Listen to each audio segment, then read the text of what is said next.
MOT video 3 covers the topside inspection. For the most part it's self-explanatory, but I'll do my best to fill in the gaps as we go. So the inspection starts by carrying out a security check of the lights, the bumper, the number plate, and of course the readability of the number plate as well, before then carrying out a light operation check. And for this you'll need an assistant. Okay, can you turn the ignition on for me please? Lights, headlights, main beam flash, main beam on, back to dip, indicate to your left, indicate to your right, indicator off, put your hazards on,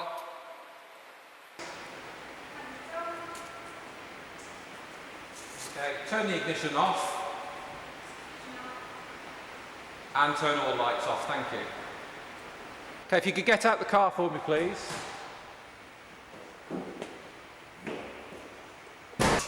Now set the vehicle the correct distance away from your beam setter. Ours is set at 40 centimetres, but this will differ from beam setter to beam setter, so set yours up accordingly.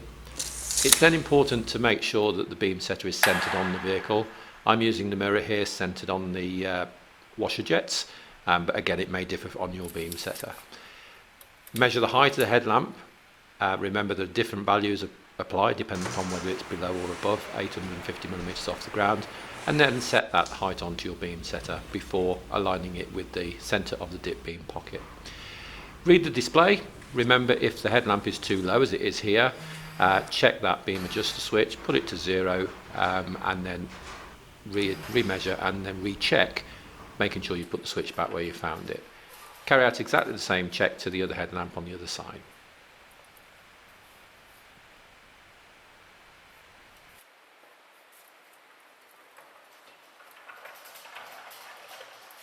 At this stage now we're going to carry out a systematic check down the offside of the vehicle, starting with the wiper blade security and condition, the side repeater security, and of course the mirror. As we open the driver's door, we're going to check the structure around the door opening, the hinges, the sill. Where it's covered with plastic trim, press on it so you might hear any corrosion. We can then check the security of the seat by looking at the seat securing bolts, a physical check of the seat security as well, and then making sure that the seat is in its rearmost adjustment position. We can then commence a check of the seat belt.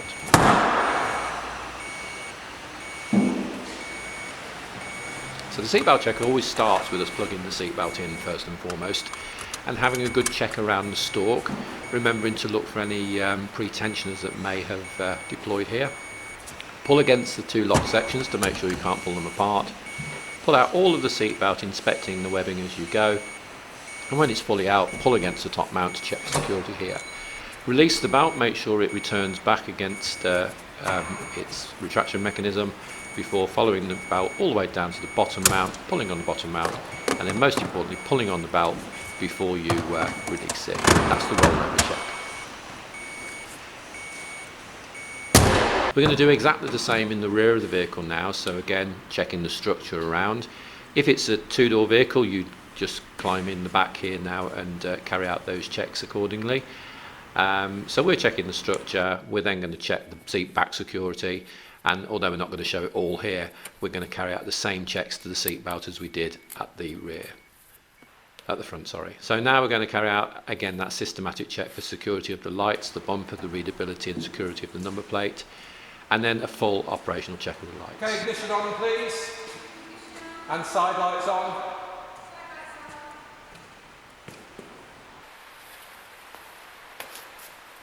Okay, put your headlights on and your rear fog light. That's lovely. Foot on the brake please. Indicate to your left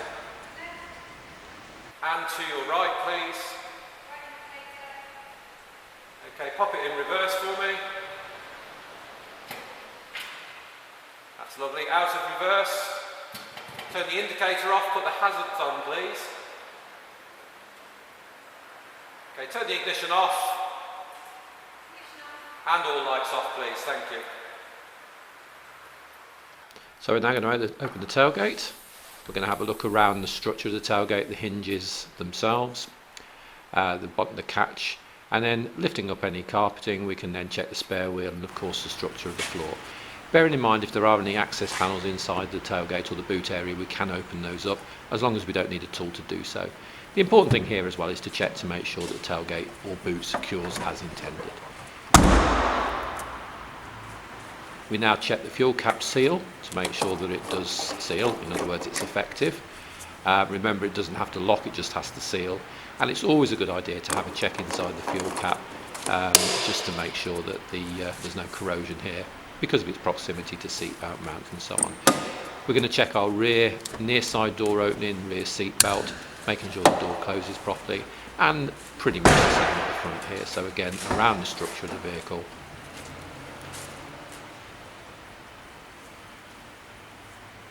And the seat belt. Remembering if the vehicle has any cross shafts for the braking system, we check those on the dashboard. Security of the mirror, side repeater, and then the wiper blade condition and security on the near side.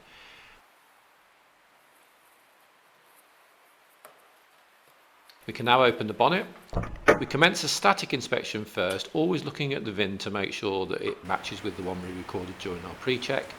And then we check things like steering components, structure of the vehicle around the strut towers, battery security, wiring, and basically just a systematic check of all of those components as you go around the vehicle.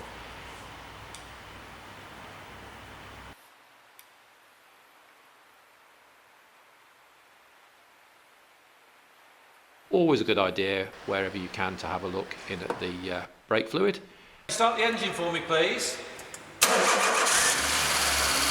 Put your foot firm on the brake and rock the steering for me. So it's important here that the wheel is rocked against the firm resistance of the ground or the ramp.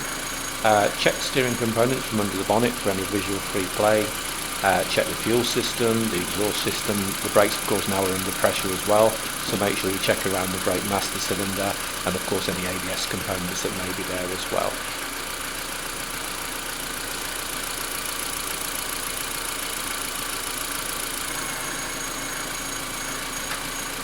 If the vehicle's fitted with it, check that under bonnet sound deadening security, the catch itself, and make sure the bonnet closes as intended.